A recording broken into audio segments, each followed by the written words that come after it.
प्यारे प्यारे दोस्तों, कैसे हैं आप सब। उम्मीद है आप सब खैरियत से होंगे।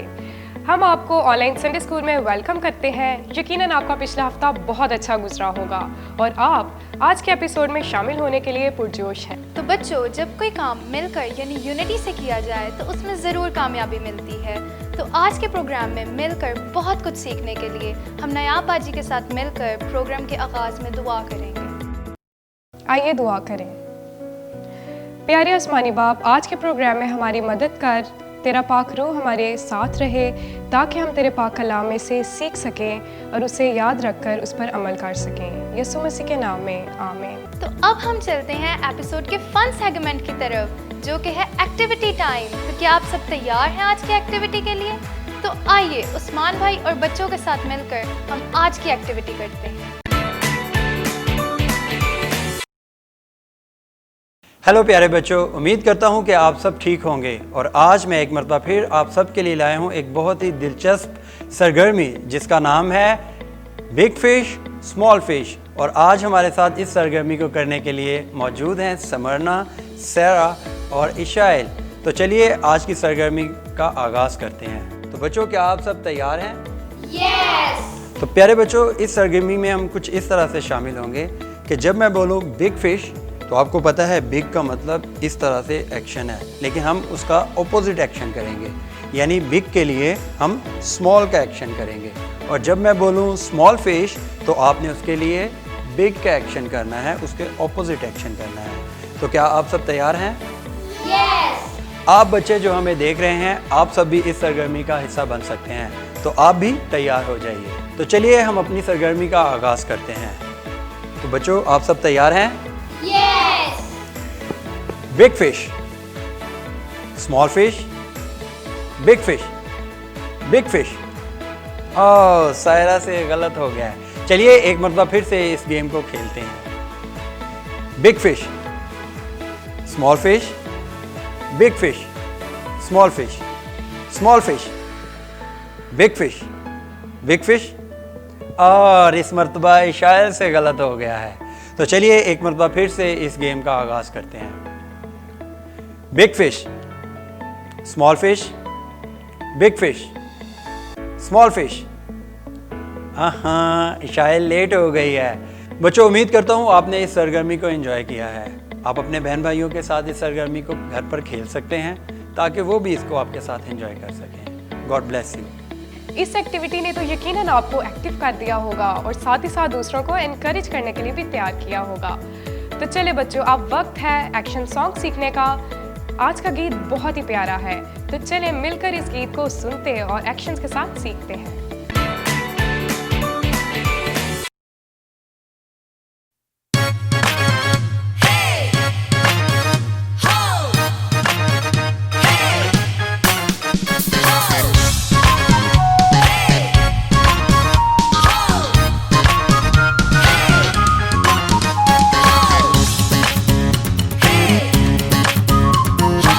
नारे लगाओ, खुशी से तालियां बजाओ, नारे लगाओ।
बहुत ही प्यारा गीत था और मैंने तो सीख भी लिया।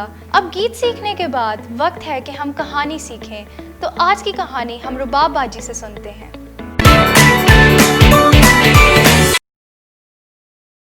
प्यारे बच्चों, मैं हूँ रुबाब रज़ा और ये है स्टोरी टाइम।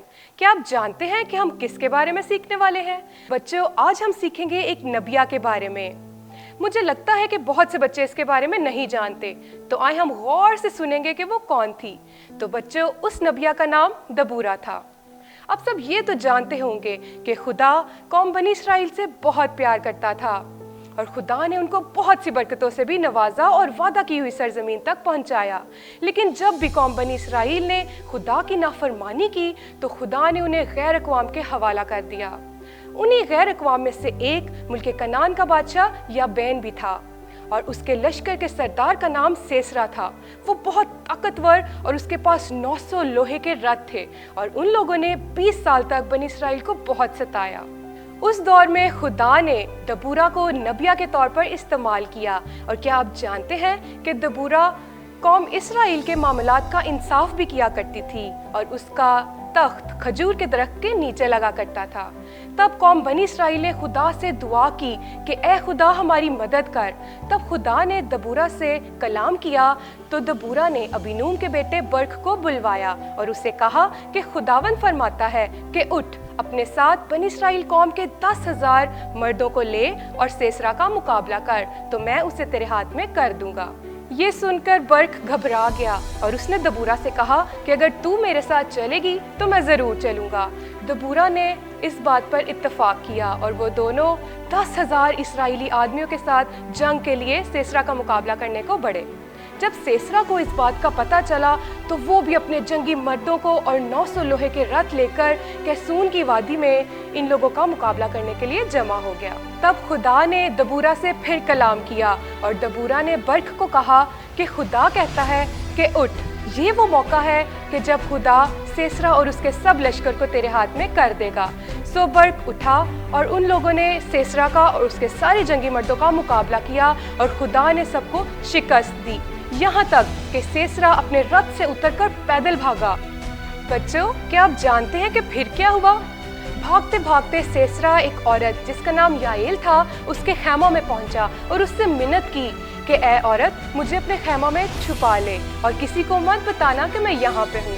सो उस औरत ने कहा कि मैं नहीं बताऊंगी।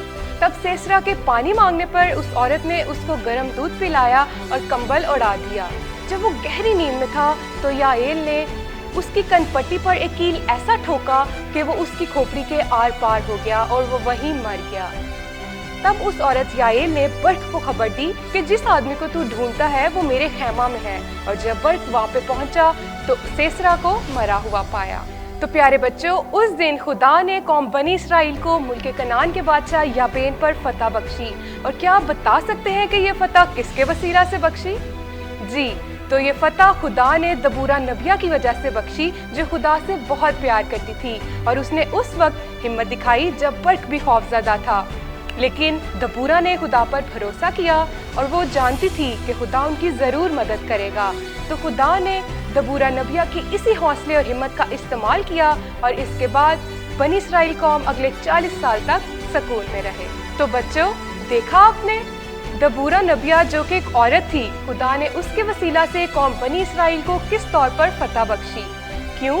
क्योंकि वो खुदा पर भरोसा रखती थी और वो जानती थी कि चाहे कैसे भी हालात क्यों ना हो, खुदा उनकी ज़रूर मदद करेगा। तो प्यारे बच्चों, हमें भी चाहिए कि हम खुदा पर भरोसा रखें, क्योंकि चाहे कैसे भी मुश्किल हालात क्यों ना हो, जब हम खुदा पर भरोसा रखेंगे तो वो हमारी ज़रूर मदद करेगा। खुदा आपको और आपके ख़ानदान को बहुत बरकत दे। आमीन। आई होप आज की कहानी आज बहुत से बच्चों ने पहली बार सुनी होगी।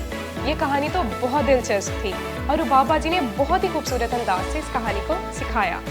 तो चलिए बच्चों, अब वक्त है आयत सीखने का और आज की हिफ्ज़ी आयत सीखने के लिए हम चलते हैं बाजी रूथ के पास।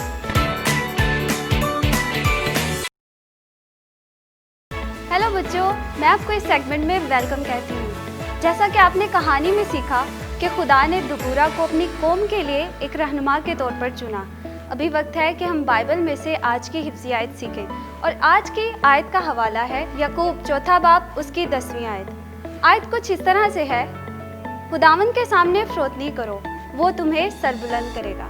याकूब चौथा बाब उसकी 10वीं आयत। बच्चों एक दफ़ा फिर से मिलकर इस आयत को सीखते हैं। खुदावंद के सामने फरोतनी करो, वो तुम्हें सरबुलंद करेगा। याकूब चौथा बाब उसकी 10वीं आयत। बच्चों यहाँ पर फरोतनी से मुराद अदना है, यानी अपने आप को छोटा बनाना, और सरबुलंद से मुराद बुलंद मुकाम है। अभी आपके सामने कुछ बच्चे आएंगे और वो आपको आज की हिफ्ज़ी आयत सुनाएंगे। खुदावंद के सामने फरोतनी करो, वो तुम्हें सरबुलंद करेगा। याकूब चौथा बाब 10वीं आयत। खुदावंद के सामने फरोतनी करो, वो तुम्हें सरबुलंद करेगा। याकूब चौथा बाब 10वीं आयत। बच्चों ये आयत हमें याद दिलाती है कि हमें हर वक्त खुदा की खिदमत के लिए तैयार रहना है। हो सकता है हमारी ज़िंदगी में कोई ऐसा लम्हा आए जब खुदा हमसे कोई काम करने के लिए कहे, इसलिए इस आयत को हमेशा याद रखें और दूसरों के साथ भी ज़रूर शेयर करें। बच्चों खुदा के जिंदा पाक कलाम में बहुत कुव्वत है और बाइबल की आयत सीख कर तो हम बरकत पाते हैं। तो यकीनन आज की आयत से भी आपने बहुत ज़्यादा ब्लेसिंग ली होगी। तो अब बाइबल की कुछ और सच्चाइयाँ सीखते हैं डेविड भाई से।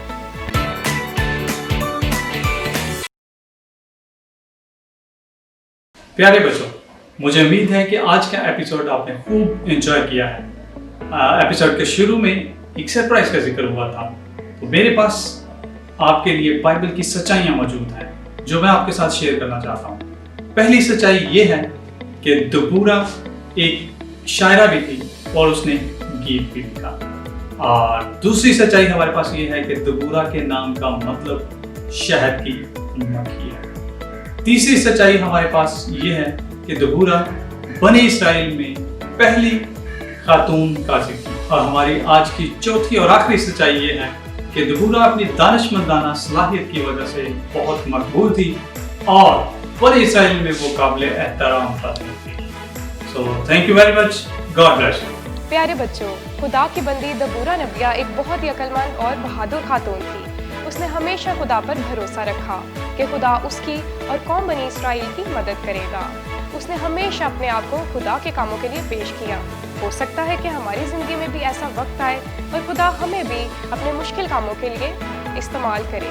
इसीलिए हमें चाहिए कि हम भी अपने आप को खुदा के बड़े बड़े कामों के लिए पेश करें। आई होप कि आज के एक्शन सॉन्ग, स्टोरी और मेमोरी वर्स से आपने बहुत ज़्यादा बरकत पाई होगी। तो अब वक्त है कि इन सब चीज़ों के लिए हम खुदा का शुक्र अदा करें और नायाब बाजी के साथ मिलकर हम क्लोजिंग प्रेयर करें। आए मिलकर दुआ करें।